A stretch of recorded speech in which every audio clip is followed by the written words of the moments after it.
नमस्कार लर्नर्स, मी प्राची दीपक कोकाटे एडुएस बाय प्राची या यूट्यूब चॅनलमध्ये तुमच्या सर्वांचं स्वागत करते.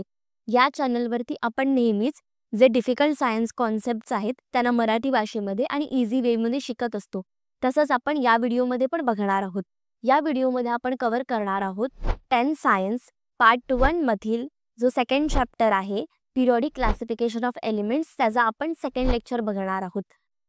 जर तुम्ही डायरेक्टली हा सेकंड व्हिडिओ बघत असाल तर त्याच्या आधी मी तुम्हाला रिक्वेस्ट करेन की जो इंट्रोडक्टरी लेक्चर आहे आणि लेक्चर 1 आहे हे दोन्ही व्हिडिओ तुम्ही बघून घ्या, जेणेकरून हा जो सेकंड व्हिडिओ आहे या पिरियॉडिक क्लासिफिकेशन ऑफ एलिमेंट्स या चॅप्टरचा तुम्हाला 100% कळून येईल.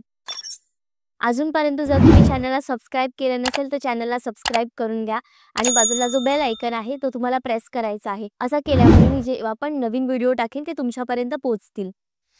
आणि माझे व्हिडिओ जर तुम्हाला आवडत असतील तर व्हिडिओला लाईक करा आणि इतर विद्यार्थ्यांसोबत शेअर करा, जेणेकरून त्यांना हे जे लेक्चर आहेत सायन्स लेक्चर ते समजून येतील. या व्हिडिओमध्ये आपण कव्हर करणार आहोत या चॅप्टरचा one of the important topic which is Mendeleev's periodic table. Mendeleev's periodic table बद्दल आपण A to Z पूर्ण या व्हिडिओमध्ये बघून घेणार आहोत. सो व्हिडिओ बिलकुल मिस करू नका आणि कोणताही वेळ न दवडता आपण स्टार्ट करूयात आपल्या व्हिडिओला. Topic 4 Mendeleev's periodic table. Russian scientist Dmitri Mendeleev यांनी 1869 to 1872 या पिरियडमध्ये त्यांचा जो मेंडेलिव्हज पिरियॉडिक टेबल आहे तो पब्लिश केला होता. सो मेंडेलिव्हज पिरियॉडिक टेबल हा one of the most important attempt होता हे जे पिरियॉडिक क्लासिफिकेशन ऑफ एलिमेंट्स आहे त्याच्यामधला. मेंडेलिव्ह यांनी ॲटॉमिक मास ही जी एलिमेंटची प्रॉपर्टी आहे त्याला फंडामेंटल प्रॉपर्टी म्हणून कन्सिडर केलं होतं. सो त्यावेळेला जे पण नोन एलिमेंट्स होते त्यांनी इन्क्रीजिंग ऑर्डर ऑफ ॲटॉमिक मासमध्ये लावलं होतं. सो त्यावेळेला ऑलमोस्ट 63 एलिमेंट्स आहेत ते नोन होते. सो त्यांनी जे 63 एलिमेंट्स आहेत त्यांना इन्क्रीजिंग ऑर्डर ऑफ ॲटॉमिक मासनुसार लावलं होतं. सो हा जो पिरियॉडिक टेबल आहे मेंडेलिव्हचा तो काढण्यासाठी Mendeleev has studied a very well. So Mendeleev यांनी एलिमेंटचे जे फिजिकल आणि केमिकल प्रॉपर्टीज आहेत त्यांचा खूप डीप स्टडी केला होता.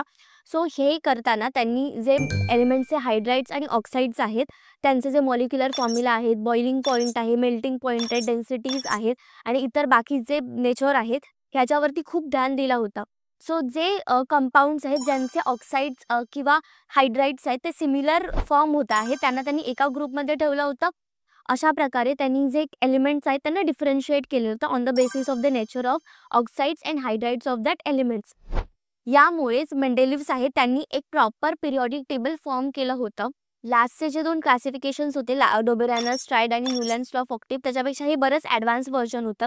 सो त्याच्यामध्ये जे लिमिटेशन्स होते ते त्यांनी ओव्हरकम केले होते मेंडेलिव्ह यांनी, की लास्ट टाइम आपण बोललो पण होतो याच्याबद्दल की जे सगळे एलिमेंट्स आहेत ते पिरियॉडिक फंक्शनमध्ये येत आहेत, म्हणजे त्याच्यामध्ये खूप बरेचसे डिफरन्सेस येत आहेत त्यांच्या प्रॉपर्टीजमध्ये किंवा फॉर्मेशन्समध्ये. मेंडेलिव्ह पिरियॉडिक टेबलमध्ये हे सगळे प्रॉपर्टीज आहेत एलिमेंट्सचे ते पिरियॉडिक फंक्शनमध्ये येत होते. मेंडेलिव्ह यांनी पिरियॉडिक लॉ सुद्धा दिला होता. तो असा होता की properties of elements are in periodic function on the basis of atomic masses. म्हणजेच ॲटॉमिक मासनुसार हे जे सगळे एलिमेंट्स आहेत हे प्रॉपर पिरियॉडिक फंक्शनमध्ये येणार आहेत. सो हे सगळं होतं basic information of the Mendeleev periodic table. So Mendeleev periodic table नक्की कसा होता ते पण आपण आता बघून घेऊयात. सो हा आहे मेंडेलिव्ह पिरियॉडिक टेबल. मेंडेलिव्ह पिरियॉडिक टेबलमध्ये जे व्हर्टिकल कॉलम्स आहेत त्यांना आपण ग्रुप्स असं म्हणतो आणि जे हॉरिझॉन्टल रोज आहेत त्यांना आपण पिरियड्स असं म्हणतो. सो या पिरियॉडिक टेबलमध्ये तुम्हाला टोटल 8 ग्रुप्स दिसतात आणि 12 पिरियड्स दिसत आहेत. अशा प्रकारे मेंडेलिव्ह यांनी जे एलिमेंट्स आहेत त्यांना डिस्ट्रीब्यूट केलं आहे त्यांच्या पिरियॉडिक टेबलमध्ये. पिरियॉडिक टेबलच्या वरती तुम्हाला R2O3 किंवा RO2 किंवा R2O असे जे मॉलिक्युलर डिफरंट मॉलिक्युलर फॉर्म्युलाज तुम्हाला बघायला मिळतात. सो हे जे मॉलिक्युलर फॉर्म्युला आहेत ते ऑक्साईडचे मॉलिक्युलर फॉर्म्युला आहेत. जे ऑक्साईड्स आहेत R2O वाले ज्यांचे प्रॉपर्टी सेम आहेत ते एका ग्रुपमध्ये R2O3 आहेत ज्यांचा मॉलिक्युलर फॉर्म्युला ऑक्साईड्सचा आणि प्रॉपर्टी सेम आहे त्यांना एका ग्रुपमध्ये. सो टोटल अशा प्रकारे आपल्याला 8 ग्रुप्स मेंडेलिव्ह पिरियॉडिक टेबलमध्ये बघायला मिळतात आणि 12 पिरियड्स बघायला मिळत आहे. सो हे झालं मेंडेलिव्ह पिरियॉडिक टेबलबद्दल.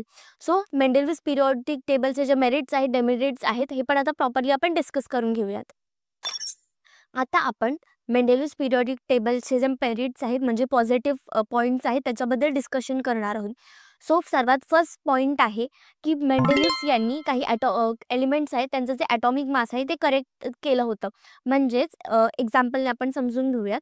सो बेरिलियम हा जो एलिमेंट आहे त्याचं जे ॲटॉमिक मास होता मेंडेलिव्ह पिरियॉडिक टेबल यायच्या आधी त्याला आपण 14.09 असं कन्सिडर करत होतो. सो मेंडेलिव्ह यांनी हे जे ॲटॉमिक मास आहे बेरिलियमचं ते करेक्ट फाइंड आउट केलं विच वॉज 9.4. मेंडेलिव्ह यांनी बेरिलियमचं करेक्ट व्हॅल्यू फाइंड आउट केल्यामुळे त्याचं जे पोझिशन आहे ते चेंज झालं. सो आता त्याची जी पोझिशन आहे बेरिलियमची ती बोरॉनच्या आधी आली. सो लिथियमच्या नंतर बेरिलियम आणि त्याच्यानंतर बोरॉन असं करेक्ट पोझिशन झाली पिरियॉडिक टेबलमध्ये बेरिलियमची.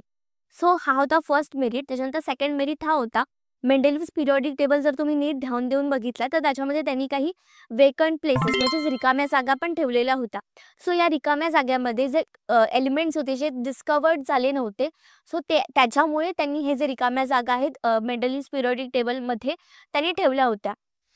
मेंडेलिव्ह यांनी जे वेकंट प्लेसेसवरती जे एलिमेंट्स होते जे डिस्कवर्ड न झालेले जे एलिमेंट्स होते त्याचे फक्त ॲटॉमिक मास फक्त प्रेडिक्ट केलं नव्हतं तर त्याचे जे प्रॉपर्टीज आहेत ते पण प्रेडिक्ट केलं होतं.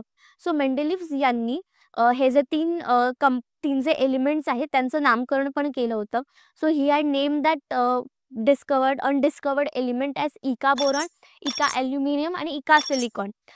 आणि काही वर्षांनंतर जेव्हा हे जे एलिमेंट्स आहेत हे डिस्कवर्ड झाले सो त्यांचे जे प्रॉपर्टीज होते आणि मेंडेलिव्ह यांनी फॉर्म केलेले जे प्रॉपर्टीज होते यांच्यामध्ये बऱ्याचशा सिमिलॅरिटीज होत्या. सो त्याचं आपण एक एक्झाम्पल बघूयात. सो इथे आपण बघत आहोत इका ॲल्युमिनियमचे प्रॉपर्टीज आणि गॅलियमचे प्रॉपर्टीज. सो इथे तुम्ही क्लिअरली बघू शकता की इका ॲल्युमिनियम आणि गॅलियम यांचे प्रॉपर्टीज आहेत हे सेम आहेत. सो मेंडेलिव्ह यांनी जे प्रेडिक्ट केलेल्या प्रॉपर्टीज होत्या त्या प्रॉपर परफेक्ट निघाल्या. सो हा त्यांचा सेकंड मेरिट होता मेंडेलिव्ह यांचा. आणि मेंडेलिव्हचा थर्ड मेरिट असा होता की जे नोबेल गॅसेस आहेत हे आपण मेंडेलिव्ह पिरियॉडिक टेबलमध्ये ॲड करू शकत होतो. सो ते कसं ते पण आपण बघूया. So Mendeleev periodic table publish झाल्याच्या बऱ्याच वर्षांनंतर हे जे इनर्ट गॅसेस आहेत हे जे आहेत डिस्कवर्ड झाले होते. सो इनर्ट गॅसेस म्हणजे काय, जे एलिमेंट्स ज्यांची जी लास्टची शेल आहे त्याचा डुप्लेट किंवा ऑक्टेट कंप्लीट आहे अशा एलिमेंट्सना आपण नोबेल एलिमेंट्स किंवा नोबेल गॅसेस असे म्हणतो.